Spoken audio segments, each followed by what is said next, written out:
What's good, YouTube? Here's Patrick CC. J. Cole tried to warn us. What did he try to warn us?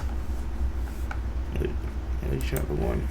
The very last song on J. Cole's 2018 album KOD is called 1985. This song acts as a warning to all up-and-coming rappers about their inevitable demise, with lyrics telling them how they should manage their money, criticizing their looks, and telling them how their music won't last more than a couple years. When the song dropped, the consensus was that J. Cole sounded like a grumpy old head complaining about the next generation. Now it's 4.5 years later, and looking back, J. Cole predicted the future with incredible accuracy.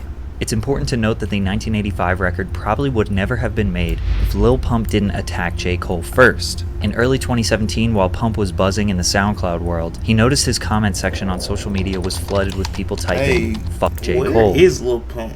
He kind of been MIA for a little minute. He lost. Why?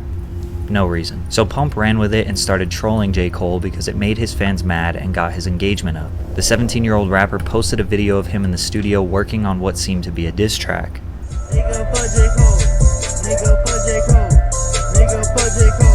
However, this song was never released and was probably just another social media stunt to add to his long history of social media clout chasing. Cole never addressed the Lil Pump drama until 1 full year later when he dropped his album KOD. The last track, 1985, was where he tried to address Pump and all the new generation rappers. All these dudes poppin' now is young. Everybody say the music that they make is dumb. Lil Pump, Smokepurpp, and 6ix9ine were assumed to be the artists Cole was addressing in the record, but really it was just a general message to all rappers. In 2016 and 2017, there was a cultural divide between young rappers, their fans, and old rappers and their fans. It's commonly referred to as the clout rap era. The young rappers didn't feel like they owed respect for the lyrical rappers or classic hip-hop enthusiasts, and the old heads didn't really deserve it because they were quick to make fun of the young rappers for their image, lack of lyrics, and attitude. J. Cole has kept the spirit of traditional 90s hip-hop even through the 2010s and 2020s. Some of his fans look at him as like the only hope for hip-hop, which makes him a very easy target since his fans are so passionate about his music. Money, pussy, parties, I was on the same thing. You gotta give a boy a chance to grow some. Everybody talking like they know something these days. Man, they barely old enough to drive. To tell them what they should do, who the fuck am I? Cole empathizes with the young dudes. The clout era rappers he was referring to focused a little bit more on the image and the lifestyle than the music. They typically had more likes on Instagram than people listening to their songs. But Cole admits that he was also attracted to the lifestyle, and it almost seems hypocritical for him to be giving them advice. I heard one of them diss me, I'm surprised. This is obviously where he's talking about Lil Pump. I ain't trippin', listen good to my reply. Come here, little man, let me talk with you. See if I can paint you the large picture. Congrats, you made it out your mama house. I hope you make enough to buy your mama house. Lil Pump 4 years later did in fact buy his mama house. I did everything I wanted to do. I moved my mom out of the hood, Yep. my whole family out of the hood, my family straight.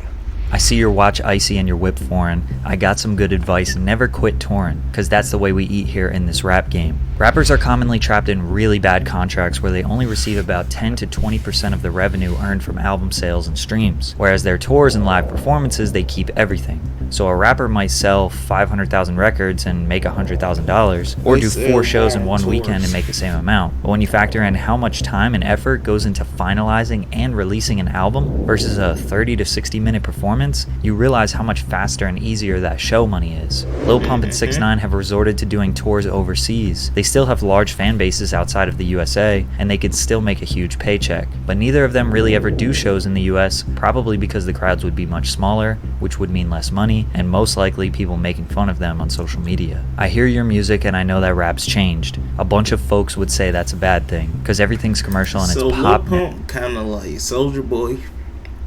He can go overseas and do a bunch of shows and make a lot of money, but here, he ain't gonna be making too much.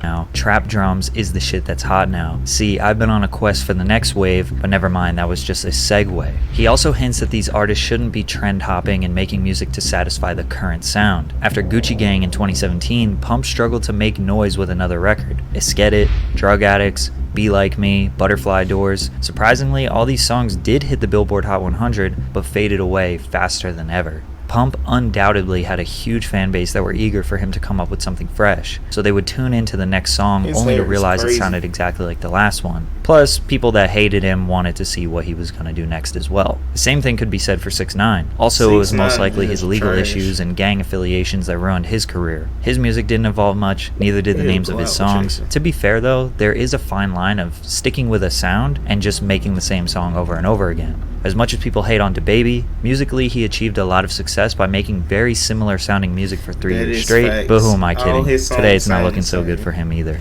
I know you think this type of revenue is never ending, but I want to take a minute just to tell you that ain't true. One day them kids listening gonna grow up and get too old for that shit that made you blow up. Now your show's looking light cause they don't show up, which unfortunately means the money slow up. These could be the lines that cut the deepest, mostly for Smokepurpp. You see, after 1985 dropped, a clip went viral of fans at a Smokepurpp show chanting, and Purpp continued the energy of hating on Cole. Before the show, they were chanting J. Cole because we are kids on drugs, bitch. You know what's going on. 2 years later, his album Florida Jit sold 5K in the first week. Then in 2022, Purpp's 16-year-old rebel fan base was now 21. They grew up and they didn't show up to his tour. His crowds were looking scarce. Purpp started going viral for nobody showing up to his shows. Instead of putting on a performance and rocking out to the small crowds, Purpp would just leave early or cancel his own shows. Then the money slows up, and oh boy was this evident. Man. All of the clout era rappers have resorted to some cheap Instagram promotions. Partnered up with High Key Clout, and so look, we're giving away $10,000. Yeah. Yo, this is Smokepurpp, and I'm teaming up with High Key Clout to give away a free $10,000. What's up, guys? It's Lil Skies, and I'm teaming up with High Key Clout to do a giveaway. They do usually do that. See, I told you, Soulja Boy. Teaming up with High Key Clout to give away $10,000 cash. It's your boy Big 14. Now the teamed up with High Key Clout, you know what I'm saying? And we're giving away 10K cash. Blueface, baby. Yeah, man. I partnered up with High Key Clout, wireless headphones. We giving away 10K cash. Lil Xan promoting sketchy crypto coins. Yo, what's going on, guys? I want you to check out this new token called Marvin Inu. Super dope, man, and they're about to take off. 6ix9ine promoting multiple NFT scams. Blueface doing influencer boxing events. It's possible that the pandemic hurt everyone's shows, and maybe these artists could have rode their wave a little longer, but now people are being very selective who they go out and see live. Now you scrambling and hoping to get hot again, but you forgot you only popped cause you were riding trends. Now you old news and you going through regrets. Smokepurpp was caught buying Instagram followers. Cuff Boys noticed that every time his follower count dropped below 4 million, it would randomly shoot up by multiple thousands. He also tried to attack Kanye on Instagram for saying that he wrote I love it and Ye owes him $9 million. And Kanye, nigga, you owe me like $9 million, nigga. Hit my line, nigga, or my lawyer's gonna hit your lawyer, nigga. Just doing anything for clout. Lil Pump did the same thing, posted ridiculous pictures on the internet for attention, shaved his eyebrows, claimed he was going to start making rock music. In my opinion, he hit an all-time low when he decided to make a song with the YouTubers, the Dobre Brothers. Hit it if you know you live. It is not worth it. Why is they chasing the clout like that? They chasing it heavy. He done shaved his eyebrows. He got on the bra. He telling Kanye he owe him $9 million. He probably ain't even meet Kanye. It was the most awkward and horrible song I have ever heard.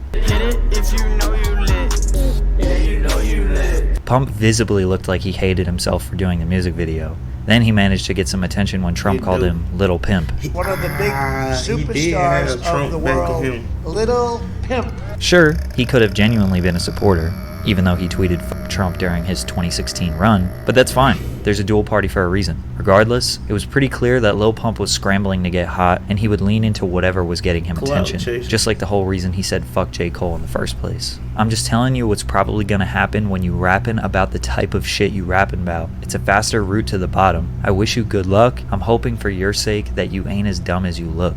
Surprisingly, the two actually had a 1 hour long sit-down conversation 1 month after the record dropped to discuss their differences. That was like basically like the trend, like, you know, about saying J. Cole, whatever, blah, blah. It was even like serious, like, I f with your shit, your shit's hard, you know? Thank you, bro. I mean, I realized that in time. Right, it was all trolling and shit. Yeah, for sure. Despite all the respectable and honorable game that J. Cole tried to give, Lil Pump still did everything Cole predicted in 1985. And today, Lil Pump is in denial. But I fuck with J. Cole. Yeah. I don't have no problems with him. Do you feel like he predicted kind of like what ended up happening with your rap career? Nope. No. Because I'm still here. Sure, Pump is still here in a physical sense, but an extremely small percentage of his audience is interested in what he's going to bring to us next. He's dropping his album in a month or so, but I think we can all agree J. Cole's warning came true, and sadly, these rappers didn't take it seriously enough. The same thing happened to Fetty Wap. He made a series of horrible financial decisions, didn't evolve his sound, and even his own management may have sabotaged his career. But if you want to hear more about that, check out this video. That was sad what happened to Fetty Wap though, man. Go check that video out. That was sad. That was sad. These rappers, bruh. Some of them just sad. See y'all on the next one, though.